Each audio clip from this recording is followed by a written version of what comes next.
Good morning and welcome to Temple Buddhist Center's Sunday meditation service. My name is Dave and I'm honored to be of service this morning. We hope that our service finds you happy and healthy, but please know that if you're struggling, we hope that Temple Buddhist Center can be a source of refuge for you as we open our hearts to you and your loved ones. Let's begin this morning with a few conscious breaths. Taking a few moments to ground, to experience the body, and to breathe together.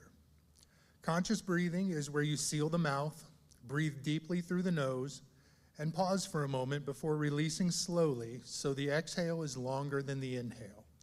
Let's begin. Breathing in, pausing just a moment, feeling the fullness of the lungs, and releasing slowly.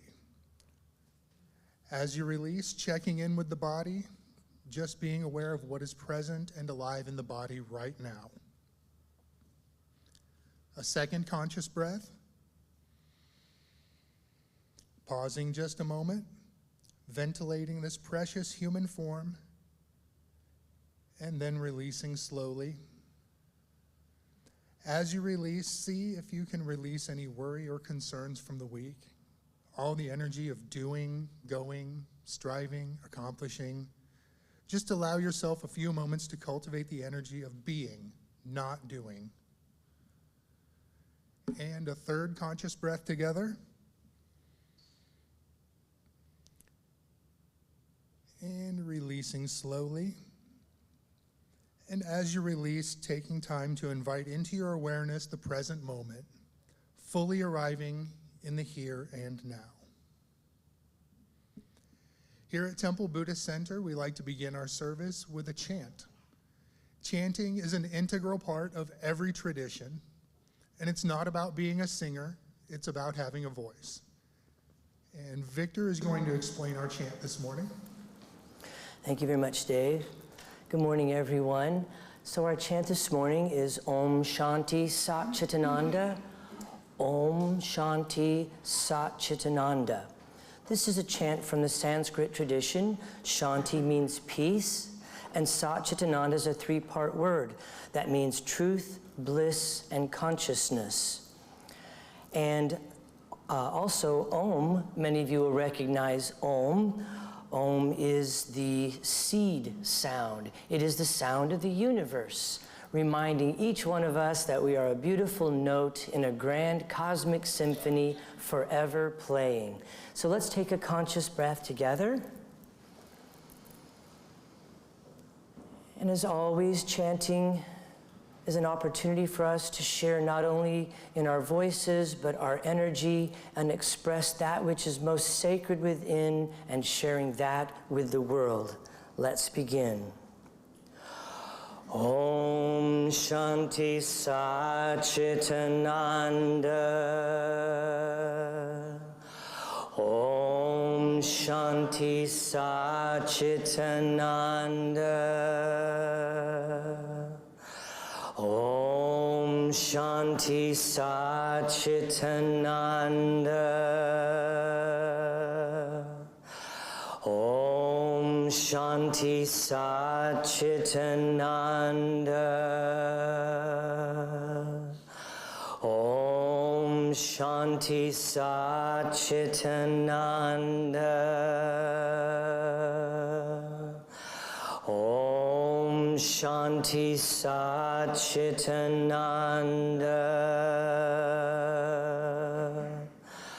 Om Shanti Sat Chitananda.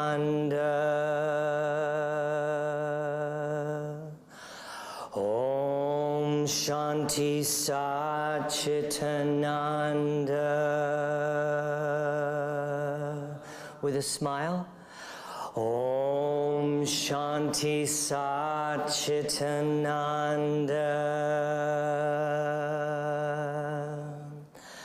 Om Shanti Sat Chitananda. Once more. Om Shanti Sat Chitananda.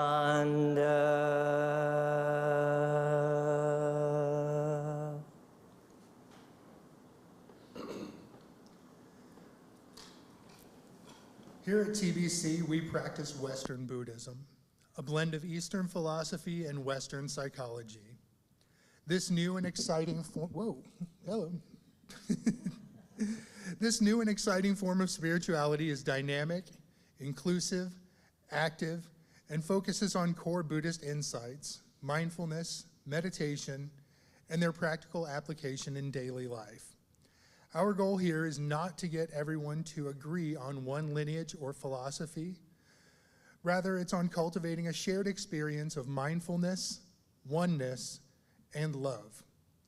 Whether we are chanting, meditating, sharing from the heart, we respect that you'll participate only at the level that feels comfortable for you.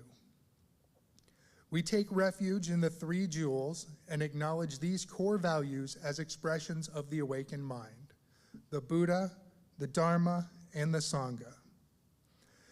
We value awareness of our own Buddha nature, as well as the Buddha nature of all beings, allowing a new perspective of this and every precious moment. The second jewel is the Dharma, the truth teachings that release us from fear and delusion and help us to realize the true nature of who we are. And Sangha, our spiritual community, an essential part of growth where we practice the teachings together and support each other along every step of the path. Let's take a moment to silence any electronic devices as we prepare a meditative environment. And let's prepare now for the prayer of refuge. We will recite this together 3 times in honor of the 3 jewels. Together, in Buddha, Dharma, and Sangha, we go for refuge until fully awakened, through the power of generosity, ethics, patience, enthusiastic effort, concentration, and wisdom. For the sake of all beings, may we realize and demonstrate our innate goodness. In Buddha, Dharma, and Sangha, we go for refuge until fully awakened, through the power of generosity, ethics, patience, enthusiastic effort, concentration, and wisdom. For the sake of all beings, may we realize and demonstrate our innate goodness. In Buddha, Dharma, and Sangha, we go for refuge until fully awakened, through the power of generosity, ethics, patience, enthusiastic effort, concentration, and wisdom. For the sake of all beings, may we realize and demonstrate our innate goodness.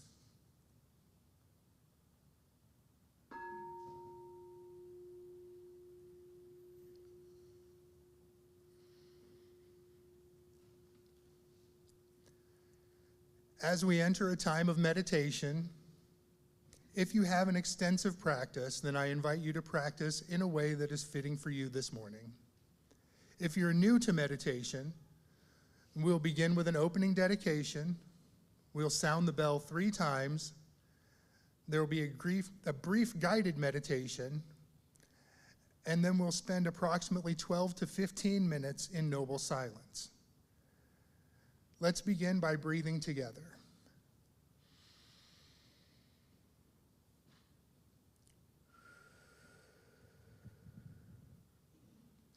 Body, speech, and mind in perfect oneness. I send my heart with the sound of the bell. May the hearers awaken from forgetfulness, transcend the path of anxiety and sorrow, and realize the true nature of who they are.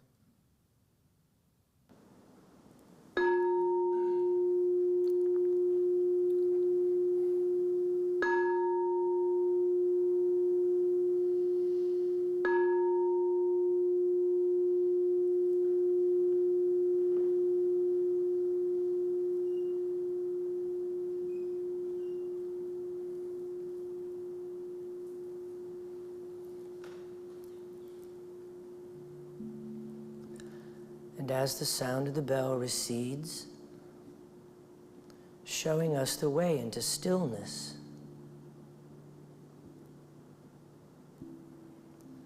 whatever you need to do to help partner with the body for a gentler, more relaxed way, perhaps another conscious breath, perhaps a stretch or a shift in your posture. And we bring our awareness now to the rise and fall of the tummy as the breath settles into its natural flow, its natural rhythm.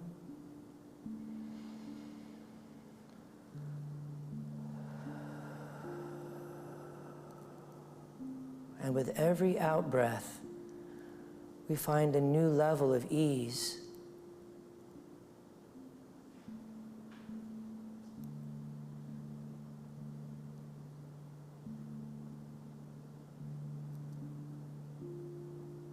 And so connected to the breath, the body is gentle, spacious, and light. We can bring our awareness now to awareness itself, noticing when the mind becomes distracted by a sound, perhaps in the room or out in the hallway, noticing when the mind becomes engaged with a sensation like an itch or an ache, a tummy rumble, or noticing when the mind becomes obsessed with a thought or thinking. All these things simply come and go. They just rise and fall, completely unbidden. They appear and disappear. Our practice is to hold space, vast, open, that allows all these things to just rise and fall, come and go.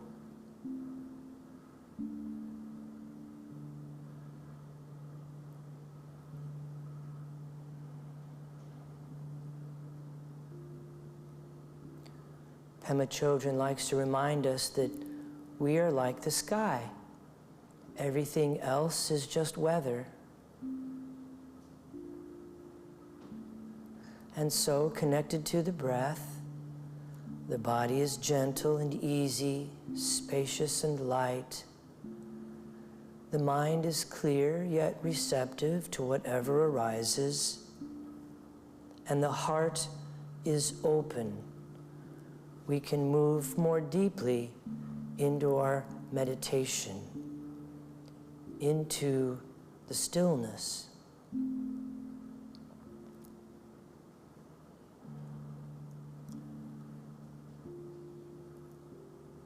I close my eyes and I see clearly.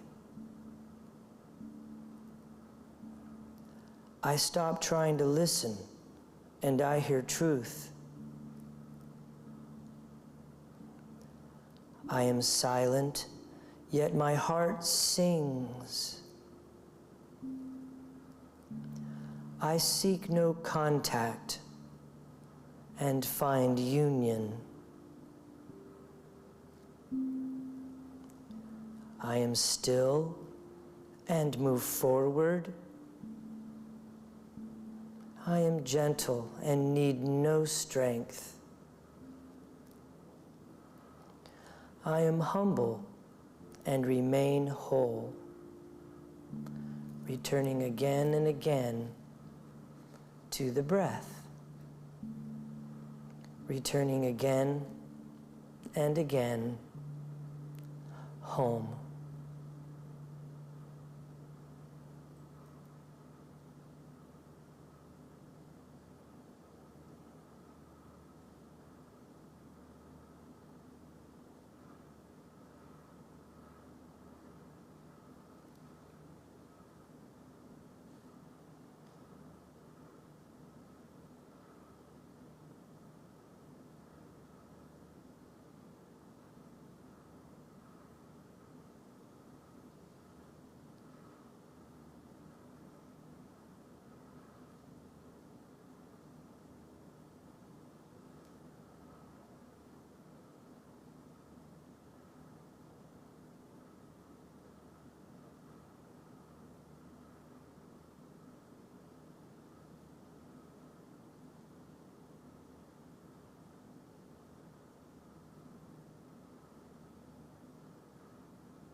And so I invite you to bring your awareness to the sense door of sound, noticing the sound of my voice or the sound of the air handlers in the room. And as you become aware of the sense door of sound, at the same time, can you keep 5% of your awareness on the still silence within?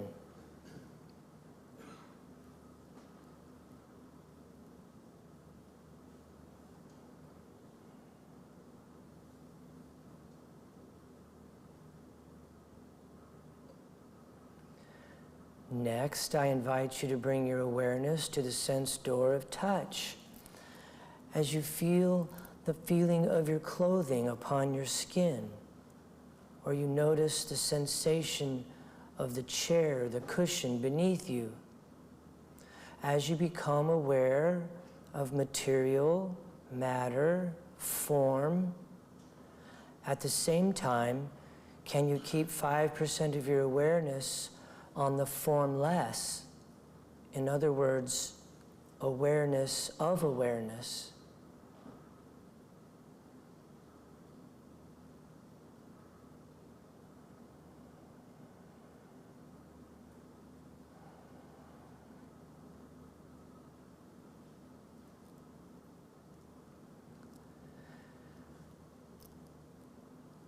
Next, I invite you to bring your awareness to the sense door of sight as you slowly begin to open your eyes.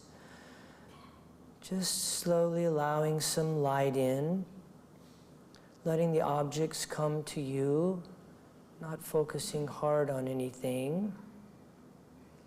And as you become aware of objects and stuff and things, at the same time, can you keep 5% of your awareness on the space around them? Can you bring your awareness to the space in this room, around this building, perhaps around our planet?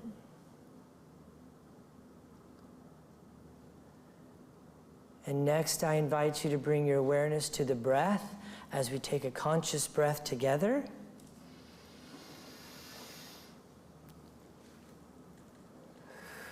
And as you release, become present in the here and the now, in this time and in this place.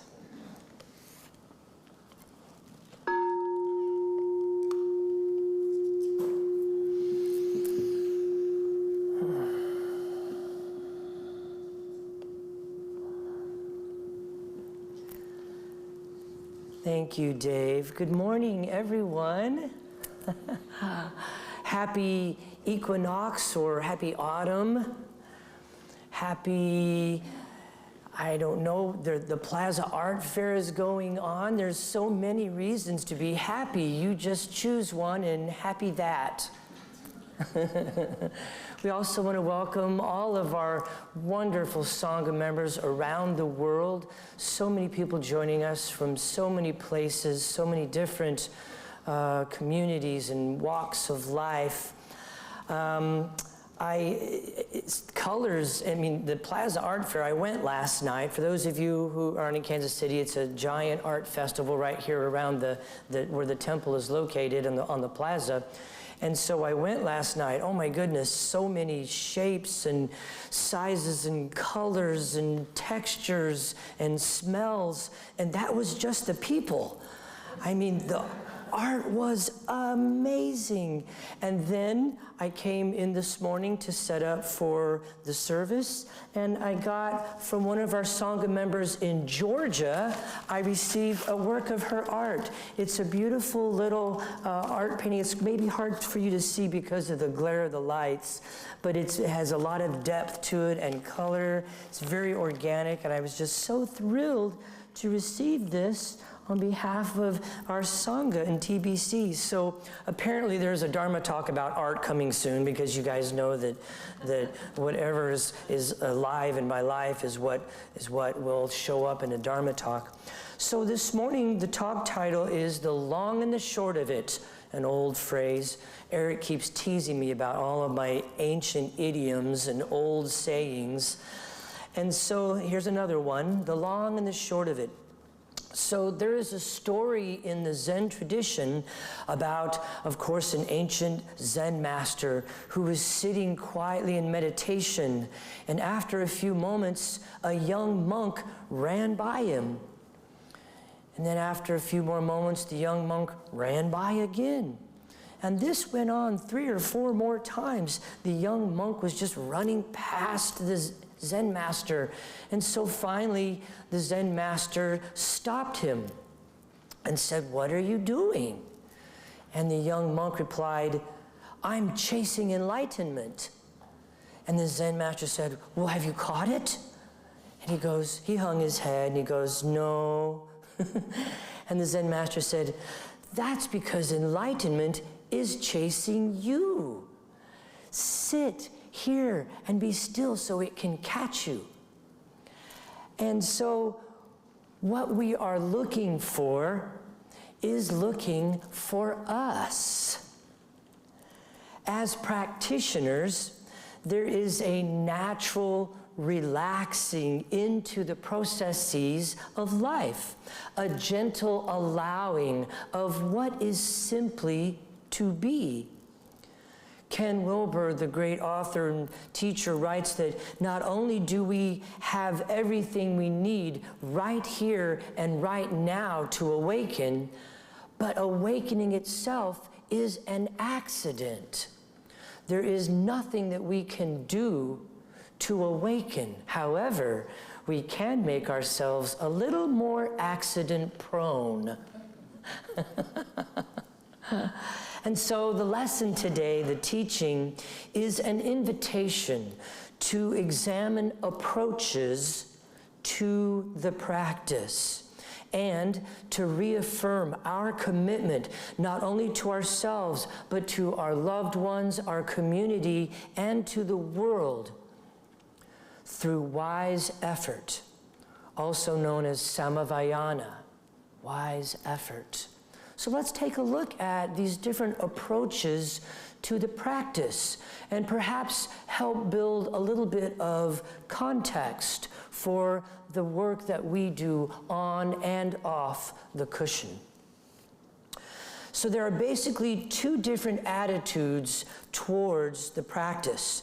The first is to strive very hard to achieve concentration of mind and enlightenment. There is this belief that you are born human, and what an amazing opportunity and fortunate, auspicious event this is, to be born human and to hear the Dharma, to hear the teachings thousands of years old, and absolutely not to waste this opportunity, this chance. So, study hard, meditate vigorously, and this is one approach. In the second approach, there is nothing to gain, there is nothing to do, there is nowhere to go. Any effort that you make to become enlightened will actually prevent wisdom from arising. My teacher used to say, the mind that wants to know is an impediment to knowing. And the reason for that is because wisdom, as they say, can never arise from desire. Simply be. Let go. Observe. Naturally, right here, right now. That's all there is. So as our understanding of meditation deepens, we begin to see the fleeting nature of all phenomena. Thoughts come and go completely unbidden. There is no one thinking these thoughts. They just show up. And as we deepen our understanding of practice and we spend time in meditation, it enables us to see this coming and going, rising and falling. This also helps these thoughts to lose their intensity. It helps these thoughts to lose their command of our awareness. There is a cultivation of the observer, the knower, that is aware of all this stuff that comes and goes, rises and falls, emotions, thoughts, biased prejudices. Jack Kornfield, another great teacher, goes on to tell us this: the path of trying to gain enlightenment and the path of just being in the moment lead to the same place. Each is simply an outward form, a representation of how to practice. From one perspective, we can say that wisdom is developed from concentration and insight meditation. And from another perspective, we can simply say that wisdom is the natural state of the mind. When we let go of our habits, our desires, our distractions, our judgments, wisdom is what naturally arises. That's why we can't chase it. It's already here. So choosing an approach is very much a matter of one's personal style and karma. It's very important to note that, because we already know the definition of suffering, which is the mind wanting things to be different than the way they are. And so naturally, if you have a more relaxed, just being approach to meditation and to awakening, you want the intense one. And if you have an intense approach to meditation and awakening, gosh, wouldn't it be nice to just be? And so there we are, trapped in the suffering, locked in that battle, as Jack Kornfield often says. You see that this approach, again, is a matter of personal style and karmic. Bringing the mind into balance is the essence of meditation. Bringing the mind into balance is the essence of meditation. Striving, not striving, both can bring balance. And eventually, whatever practice we do wind up choosing, we have to let go of anyway. In fact, we even have to let go of letting go. The great teacher Ram Dass goes on to tell us that I have found that each meditation technique I have ever pursued seriously has helped me by touching a new and deeper space within my being. Somehow, I have danced through all of these without getting caught in a value system that would say that a single meditative technique is the only way. However, you cannot keep collecting methods and techniques. Somehow, somewhere, sooner or later, you will need to draw upon one path which is for you. And it is a natural, organic occurrence. As you sample the smorgasbord of spirituality, you will be naturally drawn to, you will naturally resonate with one method or technique, and then that's when you can enter the eye of the needle into the inner temple, and the path of awakening will simply arise right in front of you. Two other contrasting approaches to meditation are the intensive retreat style and a complementary non-intensive approach. These may be pursued separately or combined to suit the meditator's needs and lifestyle. Intensive practice of many hours daily and special retreats can develop strong concentration, and deep insights arise quickly.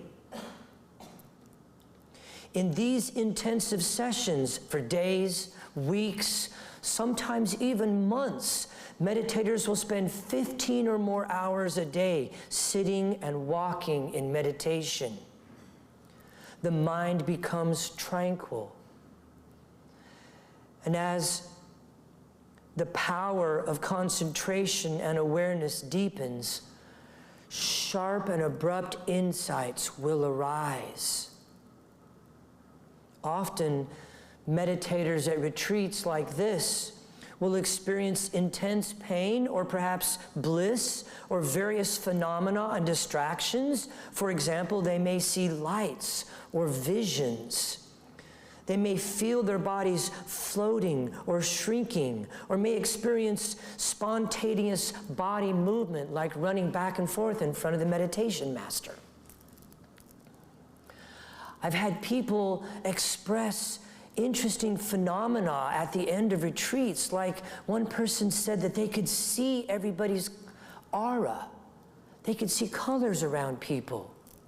That has not happened for me, but I do not doubt for an instant that it can happen for other people. Or they talk about things like they'll be thinking about something, then all of a sudden a song will come on the radio that's the exact same thing they were thinking. Or they'll think of a friend and they'll call. All these synchronicities, all these things can happen in this intensive approach to meditation. And this experience in itself, this intensity, is of enormous importance. It provides a solid basis for daily meditation in the world after the retreat. So that is the intensive approach to meditation.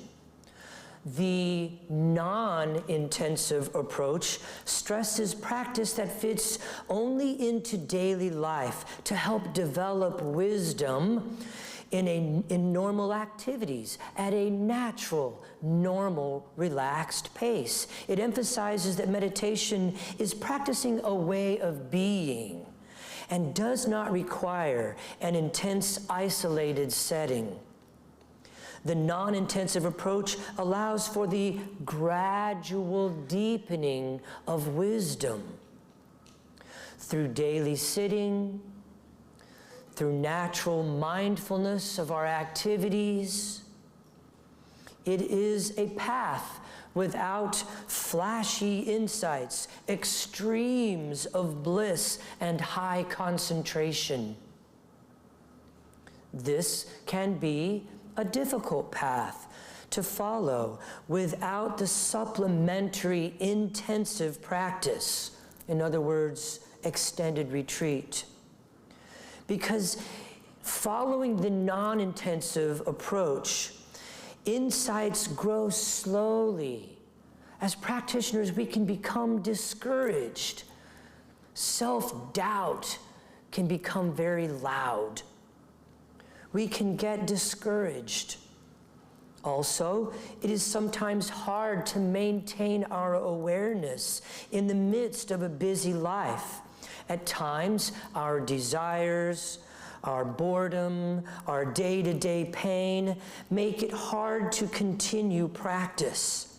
The tranquility and highs of deep concentration seem so slow in coming, if ever at all. However, the non-intensive approach has great strengths as well. I mentioned some of those in the intensive part. Now let me share some of those about the non-intensive with you. The non-intensive approach has great strengths in that wisdom that is developed is lasting and strong. It has deep roots. Think about how we water our plants. If you water them, just a little bit, then those roots come to the top If you water them a lot, they go to the bottom. It's interesting. In this way, this long watering period constantly develops deep, strong roots. Also, attachment to the concentration highs and that intense bliss, that excessive escape from all of the ills and problems and noises of the world, we can easily get attached to that, which simply then creates more attachment. And then once we leave that intensive retreat, we spend the next 6 months wishing we were there. The non-intensive does not cultivate that. The non-intensive has this ability ultimately to help us realize that regardless of whether it's intensive or non-intensive, there is nothing to gain and nothing to do. There's no time but now, and the daily moment-to-moment practices is where it all leads anyway.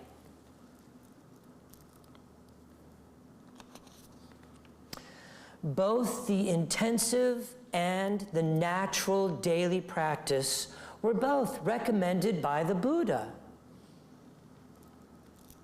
They are both valid paths, and we in the West, right here, right now, have this incredible, special opportunity to experience the best of both approaches.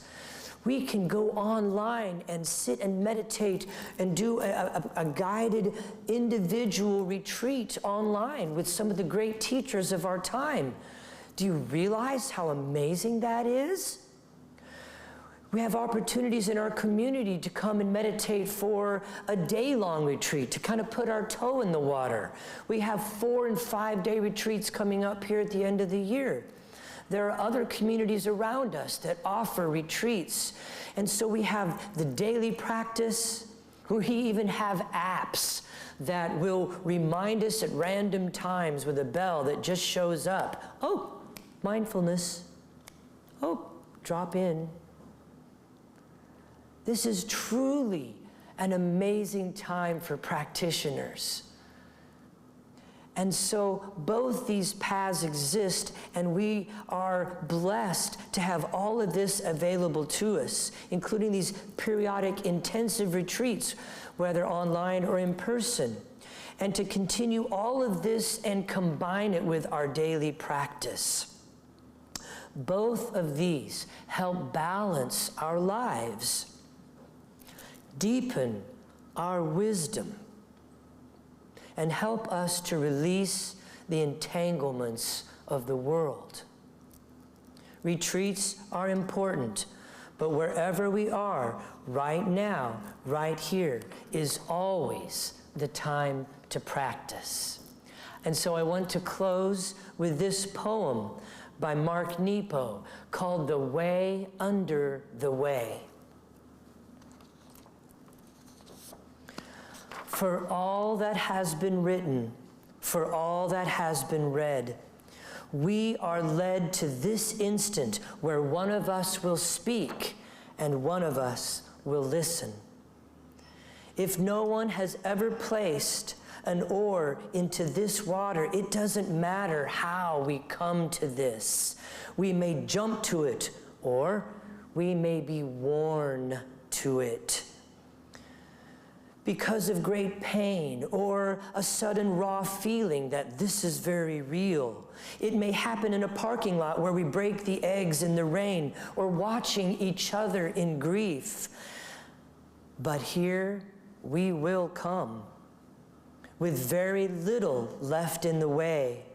When we meet like this, I may not have the words, so let me say it now.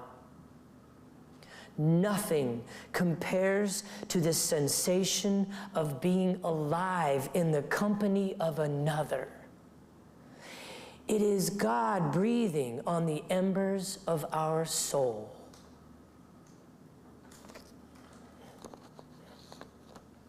Thank you.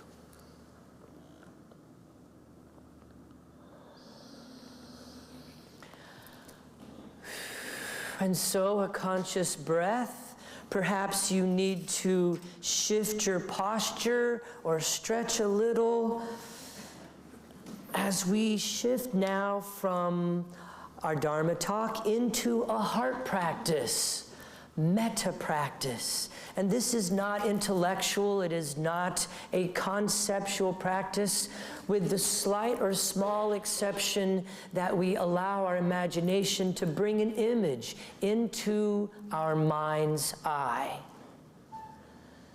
So as we now take a moment to relax again, for a heart practice, it is not uncommon for us to provide an external gesture, such as the Anjali Mudra, the heart focusing of the energy, or perhaps we place a hand on a heart, a soothing touch and a remembrance of who we are.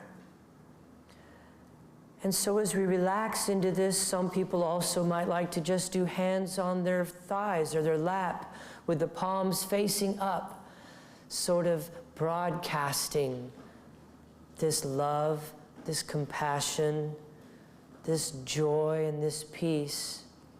And so with that, I invite you to take a conscious breath, and as we exhale, we bring to mind an image of you, a full body image of the form that has been given your name and that has accrued the many experiences over the years.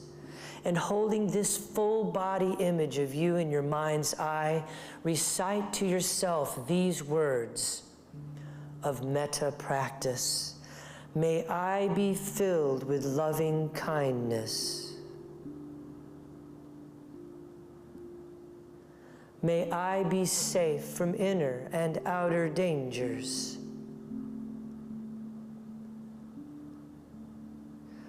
May I be well in body and mind. And may I be at ease and happy.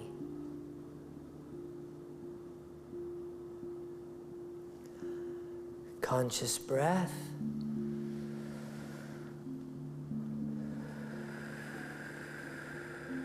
And as you release that sentiment into the universe, and the body relaxes just a little more, filling with this heart energy, I invite you now to bring to mind the image of a friend of yours.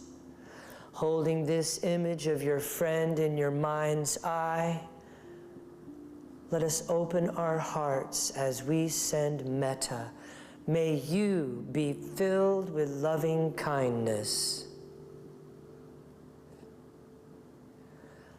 May you be safe from inner and outer dangers.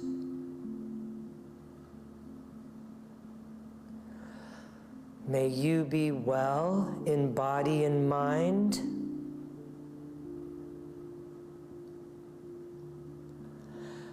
And may you be at ease and happy.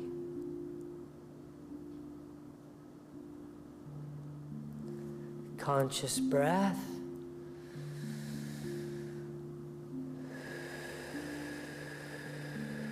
Releasing that sentiment into the universe, I invite you now to bring to mind the image of an acquaintance, someone that you have met recently, or perhaps a clerk or a cashier, someone in the car in the next lane.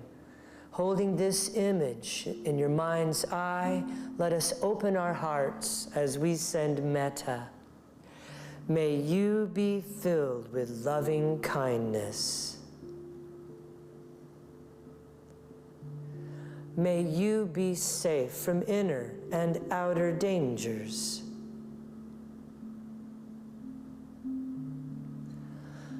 May you be well in body and mind. And may you be at ease and happy.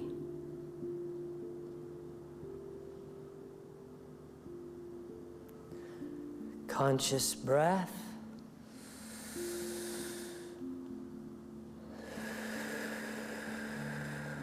Releasing that sentiment into the universe, I invite you now to bring to mind the image of a difficult person in your life, a challenging person.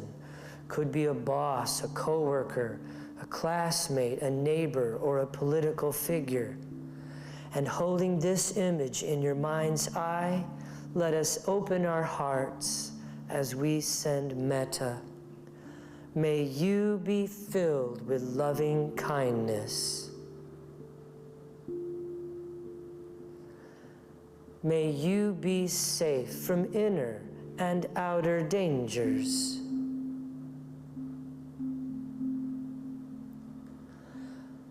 May you be well in body and mind.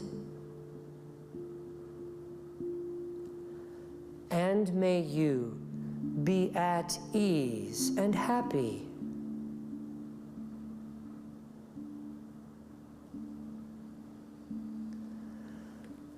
Conscious breath.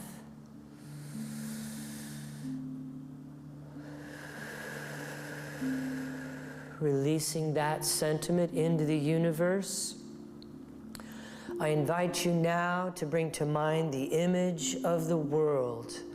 All the plants and the flowers and the trees, all the animals of the land, the sea, the sky, and all sentient beings. Holding this image in your mind's eye, let us open our hearts as we send metta to us all. May we be filled with loving kindness. May we be safe from inner and outer dangers. May we be well in body and mind. And may we be at ease and happy.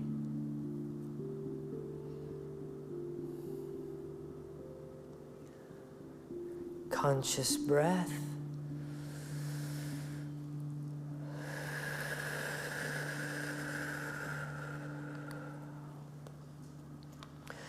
And in the true spirit of dana, the Buddhist practice of generosity, temple services here are given freely. In the same way, if you choose to give, please give with a generous heart, which means not in return for anything that you have received today, but rather so that those who are seeking refuge may find it here with this Sangha, with these teachers, and with these teachings. The dana boxes are located at the back of the meditation hall, and we let our hearts fill with gratitude for all of our wonderful ambassadors, those folks who've committed themselves to regular monthly electronic giving. It's not about the amount, it's just that the regular monthly giving helps us to set a budget here at Temple Buddhist Center. Also, tremendous gratitude for all of our amazing volunteers who work tirelessly each and every day of the week to bring classes and workshops and retreats to our Sangha, both near and far. Gratitude to our volunteers like Eric, who help make Temple Buddhist Center available and accessible to people all around the world. Gratitude to Christine for your beautiful music. Thank you, Dave, for all that you do, helping me set up and platforming. Thank you to Kristen, working with the children today. Gratitude to everyone, especially each and every one of you, for sharing your heart and your presence and your practice with all of us here at Temple Buddhist Center. We are the blessed, and we are certainly, I forgot what I was going to say. Thank you, everybody. Thanks, Dave. We are blessed for having your presence here. So again, we're going to prepare to close our time together now with the Bodhicitta dedication, and I hope you can stay for another minute or two. I have a number of important announcements to share with you about some of the upcoming activities. And so, our Bodhicitta dedication together. May the pure, brilliant sun of bodhicitta dawn in each and every heart and mind, dispelling the darkness of suffering and confusion unstoppably until all are illumined and awakened.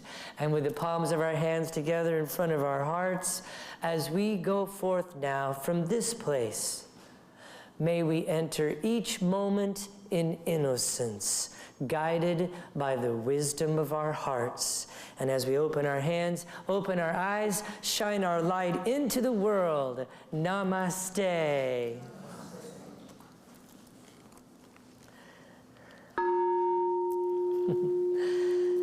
Thank you, Dave. And we have a lot of new folks joining us today, so I want to remind everybody that right after the service at 10:15, both in person and online, is our post-service discussion group where you can come together and share how the teachings impacted or influenced you in your life. And that'll be when you exit the meditation hall, is to your left in the hall there. We have a wonderful lending library right over here in the corner. Please come over and see what new books and Dharma teachings have made their way for you to see and inspect. Also, some people like doing the trifecta, which is our service here, then they go and do the post-discussion group, and then afterwards they can go downstairs for crumble cookies and coffee, and then they can go to Kristen's 30-minute meditation right across the hall at 12:10. So it's a full morning of spirituality. Also, very important announcement. Those of you who are on Insight Timer or who subscribe to Insight Timer already know Hugh Byrne. He is a very popular Insight Timer teacher. He is a Dharma teacher out at the Insight Meditation Society of Washington, and he is coming to Temple Buddhist Center. He will be here Sunday, October 2nd, which I think is next Sunday, right? I think it is. Oh, thanks, Dave. And he is a teacher and a social activist and works to apply the wisdom and compassion of Buddhist teachings to the social, political, economic, and environmental concerns of our time. And so it is a $10 fee to help him through his travels.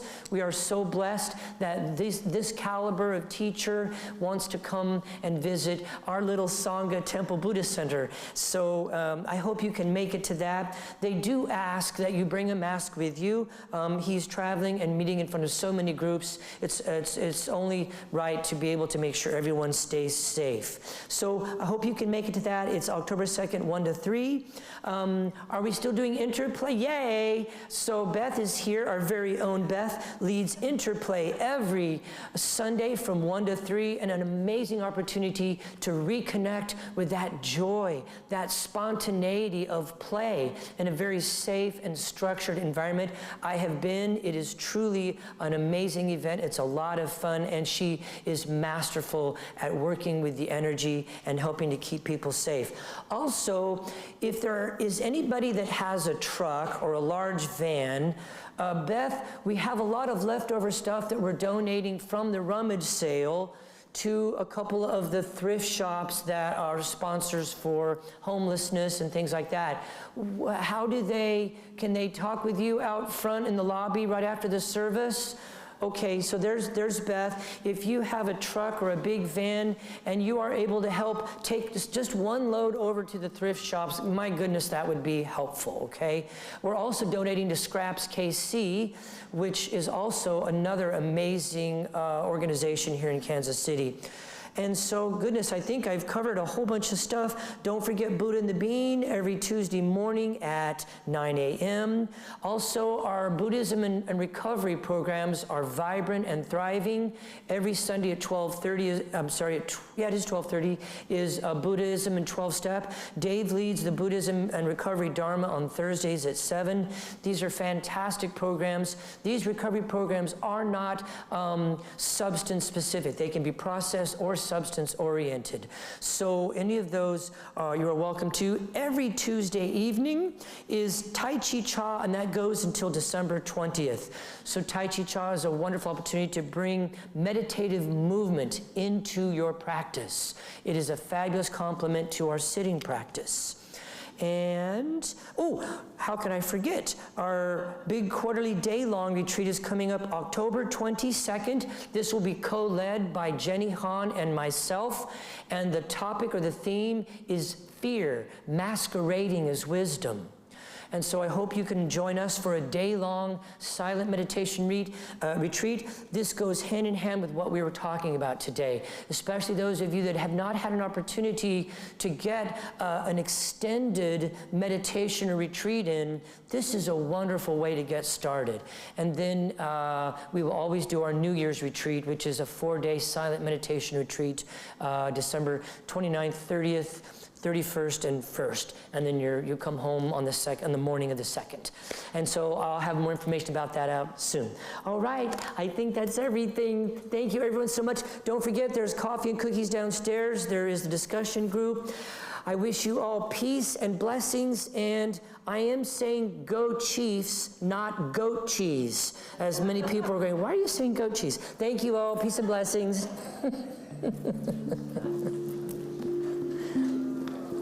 Yes, sir. Did you get a hold of Gene Tuller yet?